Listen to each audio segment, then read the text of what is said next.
E aí, bora fazer uma viagem no tempo? Mas ó, não é uma viagem qualquer não. A gente vai voltar lá pro comecinho de tudo, pro exato momento em que a nossa criatividade, a nossa engenhosidade começou a dar forma pro mundo. Bem-vindos a essa jornada pela pré-história. A pergunta que vai guiar a gente nessa exploração é a seguinte: como é que os nossos ancestrais, sem nada do que a gente tem hoje, sem tecnologia, sem conhecimento acumulado, como é que eles não só sobreviveram, mas foram em frente?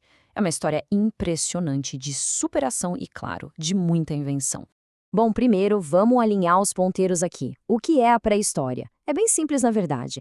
É tudo aquele período imenso da nossa existência que veio antes de uma invenção-chave, a escrita. Antes do momento em que a gente começou a registrar as nossas próprias histórias, sabe? E essa aqui é a data que serve como um divisor de águas. Lá por volta de 4.000 anos antes de Cristo, a invenção da escrita, lá na Mesopotâmia, meio que encerra essa era gigantesca e dá o pontapé inicial para o que a gente conhece como história, com H maiúsculo. Nossa primeira parada é no período Paleolítico. Pode chamar também de Idade da Pedra Lascada. Pensa que esse foi o capítulo muito mais longo da saga humana. Uma época em que cada dia era uma verdadeira batalha. E a maior invenção de todas era simplesmente sobreviver até o dia seguinte. O dia a dia era basicamente uma busca sem fim por comida, por calorias para continuar vivo. As atividades eram essas aí: caçar, pescar o que desce no rio e coletar frutas, raízes, o que a natureza oferecesse.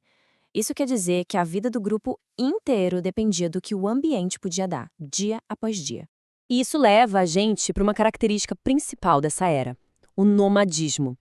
Sem ter como estocar comida, não dava para ter casa fixa, né? Então os grupos viviam se mudando, sempre atrás das manadas de animais, seguindo o ciclo das plantas. A casa era onde a comida estava. Então surge uma tecnologia que muda o jogo completamente: o fogo. Dominar o fogo foi uma revolução.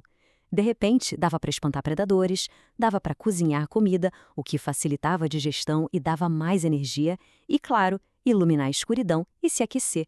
A fogueira virou o primeiro centro social da humanidade. E aqui a gente vê outra coisa fantástica nascendo: o pensamento simbólico. As pinturas nas cavernas não eram só decoração. De jeito nenhum. Era um jeito de passar conhecimento, de contar sobre uma caçada, de expressar crenças. Era, sei lá, como se fosse a primeira rede social da humanidade, gravada na pedra. E com isso, a gente prepara o terreno para a maior virada de chave de todas. Estamos prestes a ver a humanidade abandonar milhões de anos de uma vida em movimento para abraçar uma ideia completamente nova: a ideia de ter um lar. Bem-vindos ao período neolítico. Olha, se o paleolítico foi uma maratona de sobrevivência que durou uma eternidade, o neolítico foi um sprint de inovação. Foi aqui que o jogo virou de um jeito que redefiniu o que era ser humano.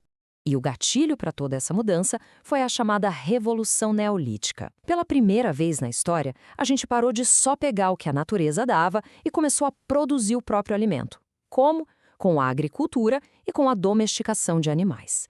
Isso é gigantesco. Essa tabela aqui mostra o tamanho do impacto. Deixar de ser nômade só foi possível porque agora tinha a agricultura. Com comida garantida no mesmo lugar, as ferramentas ficaram mais sofisticadas, a sociedade se reorganizou, surgiram os especialistas, uma coisa foi puxando a outra, sabe? A agricultura causou um verdadeiro efeito dominó. Comida garantida levou à criação das primeiras aldeias. Comida sobrando, o excedente, permitiu guardar para depois e até fazer as primeiras trocas. O comecinho do comércio.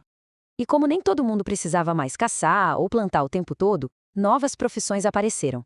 O artesão, o construtor, a sociedade foi ficando mais complexa. E agora a gente chega na reta final da pré-história, a Idade dos Metais. Se a agricultura plantou as sementes da civilização, a metalurgia foi o combustível que colocou fogo nesse crescimento. A grande virada aqui foi tecnológica. Foi aprender a derreter minérios e a moldar os metais, como o cobre e depois o bronze. De repente, a humanidade tinha em mãos um material muito mais forte, mais versátil e mais eficiente do que a boa e velha pedra. E com o metal, nossa, a coisa simplesmente explode. Surgem novas ferramentas para tudo que é lado, o impacto foi geral. Na agricultura, com arados de metal que produziam muito mais; dentro de casa, com facas e panelas melhores; e até na arte, que ganhou um novo material para se expressar. A conexão aqui é direta, é uma conta que fecha direitinho. Ferramentas de metal deixaram a agricultura mais eficiente, o que gerou mais comida conseguiu sustentar mais gente, uma população maior, e com melhores condições no geral, a expectativa de vida também aumentou. E essa linha do tempo aqui resume bem a nossa jornada. Olha só o tamanho do Paleolítico. Ocupa quase toda a nossa história no planeta. E aí, de repente, lá no finalzinho, a inovação acelera de um jeito absurdo no Neolítico e na Idade dos Metais, até chegar na escrita. É uma aceleração de tirar o fôlego. Isso tudo deixa a gente com uma última reflexão. Da primeira pedra lascada até o domínio dos metais, foram as ferramentas que a gente criou que definiram o nosso passado, que nos tornaram quem somos. A grande pergunta que fica é: e hoje? Quais são as ferramentas que estão definindo o nosso presente? E mais importante, que estão forjando o nosso futuro?